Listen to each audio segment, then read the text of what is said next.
పాలకూర fry చేసేసుకుందామా friends? మరి అయితే వచ్చేసేయండి మరి. హాయ్, హలో, నమస్తే. అందరూ ఎలాగున్నారు ఫ్రెండ్స్? బాగున్నారా? నేను కూడా చాలా బాగున్నాను. మీ అందరూ బాగోలేని మనస్ఫూర్తి కోరుకుంటున్నాను. ఏం చేస్తున్నారు ఫ్రెండ్స్? నా రెసిపీ ట్రై చేస్తున్నారా? ఎలా కుదిరితేనే కామెంట్ సెక్షన్లో పెట్టండి. మరి ఈరోజు లంచ్లోకి ఏం ప్రిపేర్ చేసుకున్నారు మీరు? లంచ్ మరి చేయాలి కదా, ఏదో ఒకటి చేసుకోవాలి కదా కర్రీస్. మరి నేను లంచ్లోకి గాను పాలకూర ఫ్రై అండి. చాలా బాగుంటుంది. కాల్షియం, ఐరన్ అన్నీ ఉంటుంది. ఐరన్ పుష్కలంగా ఉంటుంది మన పాలకూరలో.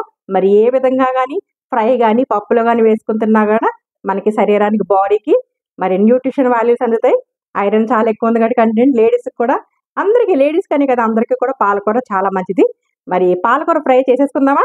మరి వచ్చేసండి మన కిచెన్లోకి, టేస్ట్ చూపించేస్తాను. మరి చూడండి ఫ్రెండ్స్, పాలకూర ఫ్రైకి గాను నేను పెద్ద సైజు 3 కట్టల పాలకూర తీసుకున్నాను.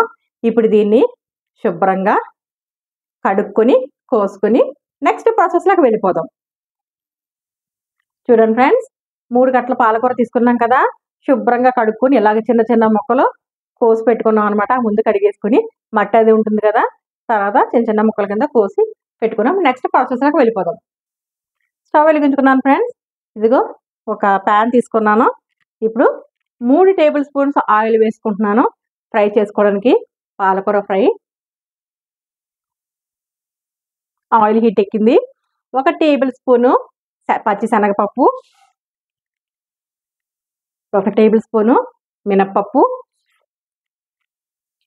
వేసుకుని కలుపుకుందాం. జీలకర్ర 1 టేబుల్ స్పూను, 5 ఎండుమిరపకాయలు ముక్కలు చేసుకున్నామండి.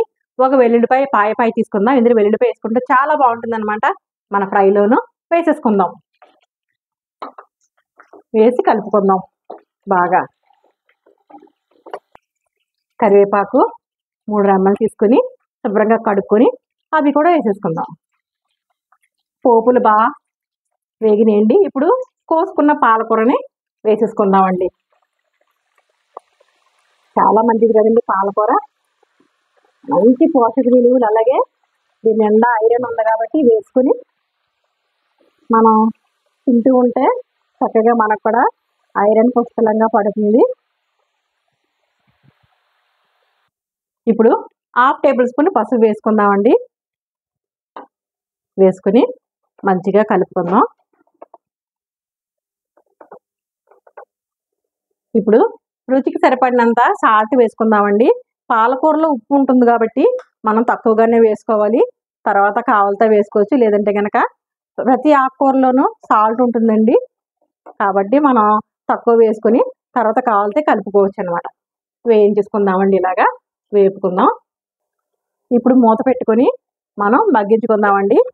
మీడియం ఫ్లేమ్లో పెట్టుకొని ఒక 5 నిమిషాల్లో మన పాలకూర ఫ్రై రెడీ అయిపోతుంది. చూద్దామండి ఒకసారి పాలకూర ఫ్రై ఎంతవరకు వచ్చిందో. ఇదిగోనండి, మగ్గుతుంది కదా.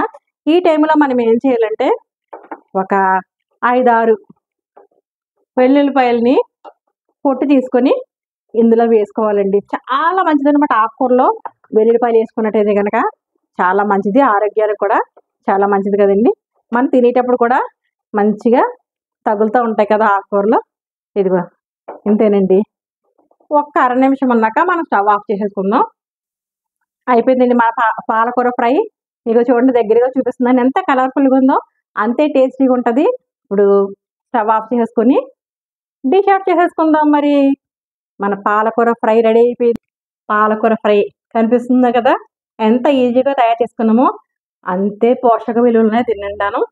మరి ఇందులో కాల్షియం, ఐరన్, యాంటీ ఆక్సిడెంట్స్ కూడా ఉన్నాయి, బాగాను పుష్కలంగా అందుతున్నాయి. ఇలా ఫ్రై చేసుకుని రసం పెట్టుకుని కానీ లేదా పప్పులో వేసుకుని తిన్నట్టయితే చాలా మంచిది. మరి ఇలాగే ట్రై చేయండి.